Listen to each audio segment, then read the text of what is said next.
इस जनरेशन में जहाँ low attention span, low concentration and जहाँ हर किसी का ब्रेन फॉग हो रखा है, being able to manage your time and do the most important task of a day consistently becomes a big challenge. आज मैं आपको इसी चीज़ के ऊपर गाइड करने वाला हूँ। First of all you have to understand कि time management is not just making a whole ass time table for every single minute of your day. It's about being able to do your daily important task without fail consistently. It's not like कि आज कर लिया and इतना थक गए कि अब अगले दिन कर ही नहीं पा रहे। अगर टाइम मैनेजमेंट के नाम पे दिन भर का टाइम टेबल बनाते हो एंड लिखते हो कि मैं सुबह के 6 बजे उठूंगा, 6 से 6:30 मेडिटेशन करूंगा, 9 बजे तक मैं पढ़ूंगा and so on, which is very unrealistic and it is very likely that you will not be able to do that consistently for even 3 days और सो। 1-2 दिन में ही दिमाग खराब हो जाएगा एंड उस टाइम टेबल को बिल्कुल छोड़ दोगे। Right down the most important task you have to do. Normally 1 से 2 वो टास्क हो सकते हैं and next thing what you have to do the most important thing just after waking up. उसके बाद जो भी तुम्हारा लेस डिफिकल्ट टास्क होगा वो तुम्हें बहुत आसान लगने लगेगा। Second thing is do your task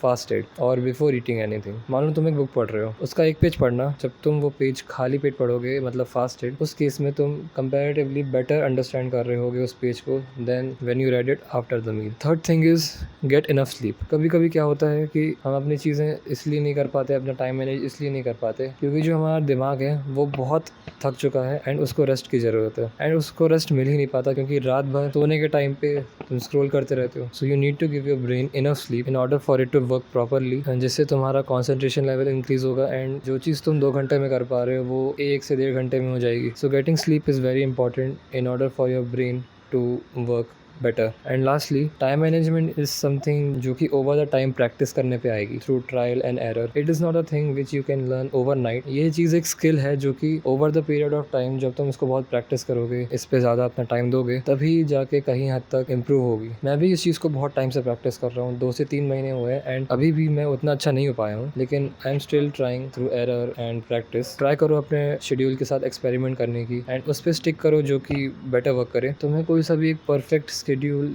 या टाइम टेबल नहीं मिलेगा। अपने जो टास्क्स हैं, रेगुलर टास्क, उनको प्रॉपर वे में प्लान करना होगा एंड अगेन उस टाइम टेबल के ट्रैप में मत फंसना, क्योंकि उसमें होता क्या है यार कि अगर छोटी सी छोटी चीज़, मान लो तुम्हारे टाइम टेबल में लिखा है कि 12:30 बजे लंच करना है, अगर वो थोड़ा सा भी आधे 1 घंटे आगे पीछे हो जाता है, तुम सोचते हो कि जो बाकी का जो टाइम टेबल है वो पूरा ख़राब हो चुका है एंड अब मैं कल से फॉलो करूँगा। इस चीज़ के कारण जो कंसिस्टेंसी मेंटेन होना चाहिए था वो नहीं हो पाती है, जिसके कारण वापस से you are back to square one. I hope you find these useful, try to implement these. Will see you in the next video. Bye.